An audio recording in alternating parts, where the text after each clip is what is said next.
د لودي خیریه بنسټ او د ښوونځیو د ټولنې ترمنځ د 100,000 تعلیمي بورسونو هوکړه لیکونه لاسلیک شول. په کابل کې د دغه هوکړه لیکونو د لاسلیک کولو په مراسمو کې د لودي خیریه بنسټ مسؤلینو ژمنه وکړه چې د یتیمو او بېوزلو ماشومانو لپاره به د زده کړو د زمینې په برابرولو کې هر اړخیزې همکاري وکړي. د تعلیم توانایي نه لري چې دوی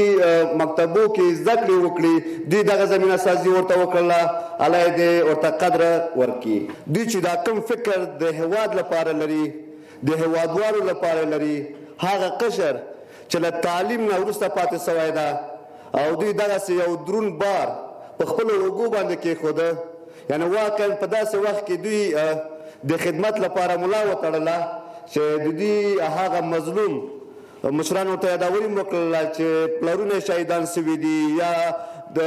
د تعلیم توانایي نه لري چې دوی مکتبو کې زده کړې وکړي. په دغه مراسمو کې د پوهنې وزارت او اطلاعات او فرهنګ وزارت مسؤلینو هم ګډون کړی و او د دغه پروسې د ملاتړ ژمنې یې وکړې.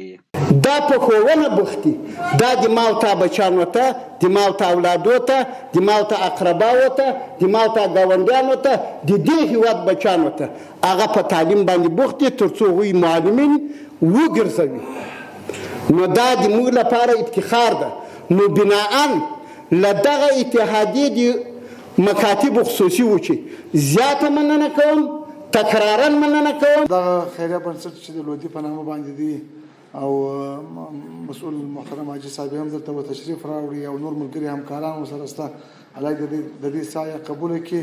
چې دغه کار ته مټې رابډ وهلي دي او دغه کار ته کار ویلی دي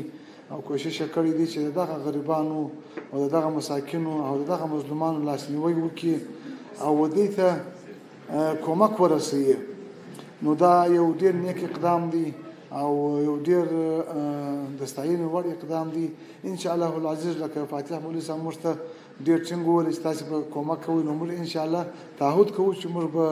په هره معنا باندې کومک کوو. د یادونې وړ ده چې د تېرو جګړو له امله د هېواد په بېلابېلو سیمو کې ډېری یتیم ماشومان ژوند کوي چې اوس مهال د کورنیو اقتصادي ستونزو له امله شاخه کارونه کوي. که څه هم د حکومت د یو شمېر خیریه بنسټونو له لوري د دا ډول ماشومانو لپاره د حرفوي زده کړو او نورو مناسبو فعالیتونو یو څه زمینه برابره شوې، خو بیا هم دغه قشر دوامداره ملاتړ او همکارۍ ته اړتیا لري.